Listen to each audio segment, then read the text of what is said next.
श्री स्वामी समर्थ. नमस्कार. श्री स्वामी समर्थ. स्वागत आहे आपल्या सगळ्यांचं माझ्या यूट्यूब चॅनलमध्ये श्री स्वामी समर्थ सेवा.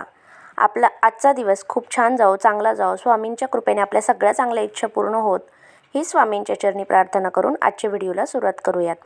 आजच्या या व्हिडिओमध्ये मी जसं काल जो व्हिडिओ टाकला होता 11 दिवसांची स्वामींची सेवा दत्त जयंतीच्या उत्सवानिमित्त, त्यातच एक सेवा, त्यापैकीच एक सेवा सांगणार आहे.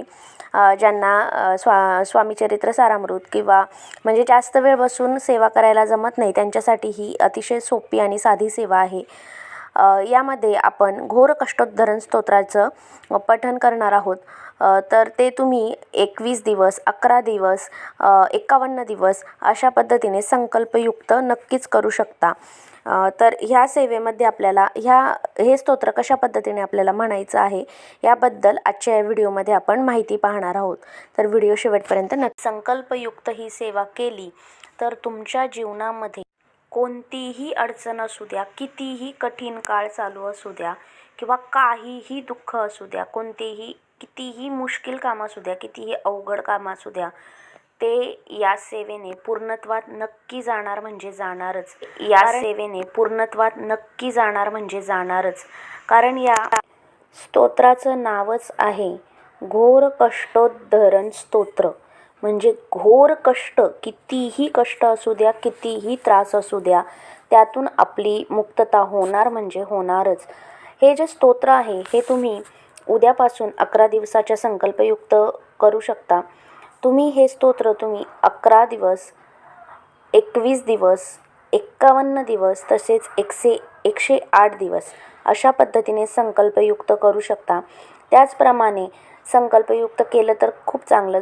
त्याचप्रमाणे जसं आपण रोजची नित्यसेवा करतो, रोजचे स्वामी चरित्र सारामृताचे 3 अध्याय, त्याचप्रमाणे स्वामींचा 11 माळी जप करतो, त्याचप्रमाणे तारक मंत्र बोलतो, अशाच प्रकारे आपण विविध सेवा नित्यसेवेमध्ये करत असतो. त्याचप्रकारे हे जे घोर कष्टोद्धरण स्तोत्र आहे हेही जर तुम्ही तुमच्या नित्यसेवेमध्ये वाचलं तर याचा खूप चांगला परिणाम आपल्या आयुष्यावर आपल्याला जाणवतो. तुम्ही कितीही कोणत्याही मोठ्या संकटात असू द्या किंवा कितीही मोठी अडचण तुमच्यासमोर उभी असू द्या, कोणाचे कोर्टाचे कामं चालू असतील किंवा कोणाचं अजून काही प्रॉब्लेम्स असतील, कारण आजच्या जीवनामध्ये आपल्या आजच्या या धकाधकीच्या जीवनामध्ये असा कोणताच मनुष्य नाही की ज्याला समस्या नाही आहेत. त्याच्या समस्यांचं निवारण या कष्टोद्धरण स्तोत्रातून नक्कीच होणार.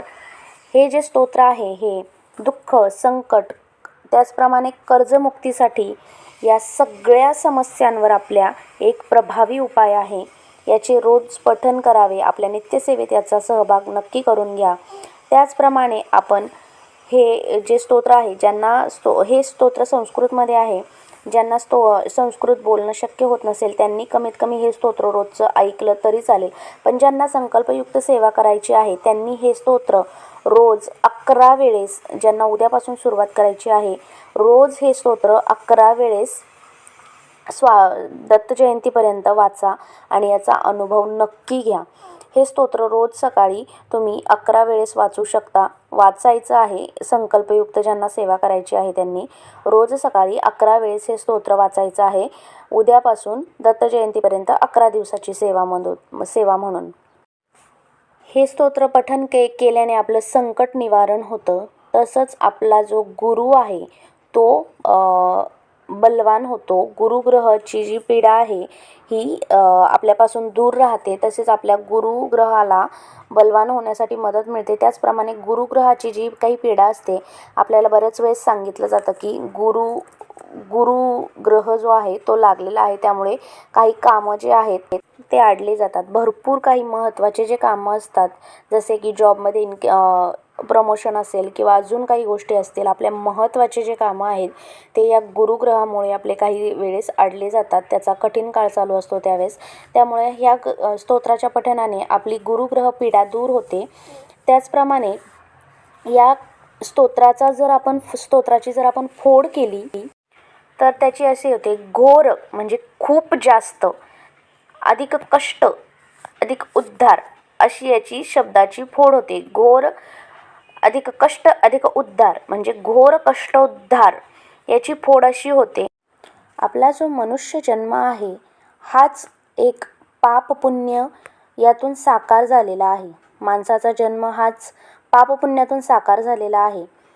त्यामुळे या जन्मात आल्यानंतर ज्यावेळेस मनुष्य जन्माला येतो त्यावेळेस जन्म आणि मृत्यू या चक्रामध्ये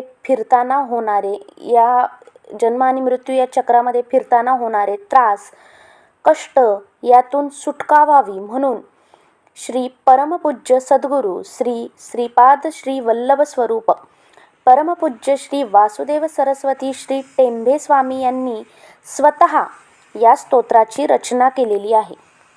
या सगळ्या गोष्टींवरून आपल्याला समजलं असेल माणसाचा जन्म म्हणजे सोपा नाही. हा एक जन्म मृत्यूचा फेराच आहे. जन्माला आल्यानंतर लहान आहे तोपर्यंत सगळं व्यवस्थित असतं. ज्यावेळेस आपल्यावर जबाबदाऱ्या पडतात त्यावेळेस प्रत्येकाला कुठल्या गोष्टीचा त्रास होतो. प्रत्येकजण या कष्टातून, त्रासातून, दुःखातून जात असतो. त्यामुळे या सगळ्या गोष्टीतून मनुष्याची सुटका करण्यासाठी किंवा प्रत्येकाचं प्रारब्ध म्हणजेच प्रत्येकाचे कर्म ज्याला त्याला असतातच, पण या सगळ्यातून सुटका व्हावी किंवा या सगळ्या गोष्टींचा त्रास मनुष्याला कमी व्हावा म्हणूनच श्री टेंभे स्वामींनी या स्तोत्राची स्वतः रचना केलेली आहे. तुम्ही 16 ते 26 डिसेंबर या कालावधीमध्ये जर संकल्पयुक्त ही सेवा केली तर तुम्हाला तुमच्या जीवनामध्ये आमूलाग्र बदल पाहायला मिळतील. कुठलीही अडचण असू द्या, तुम्ही कितीही दुःखात असू द्या, कोणतीही अडचण असू द्या, तुमचं कोर्टाचं काम असो, कुठलीही केस असो, तुमच्या मुलामुलींचे लग्न असो, कोणतेही कष्ट असो, या स्तोत्राचं नावच आहे घोर कष्टोद्धारण स्तोत्र. कोणताही कष्ट असो, कर्जबाजारीपणा असो, या सगळ्यातून तुमची मुक्तता नक्की होणार म्हणजे होणारच. याचे तुम्ही उद्यापासून 11 दिवसाची सेवा चालू करू शकता संकल्पयुक्त दत्त जयंतीपर्यंत. त्याचप्रमाणे तुम्ही इतर वेळेसही या स्तोत्राचं पठण करू शकता. दिवसातून 11 वेळा या स्तोत्राचं पठण करायचं आहे.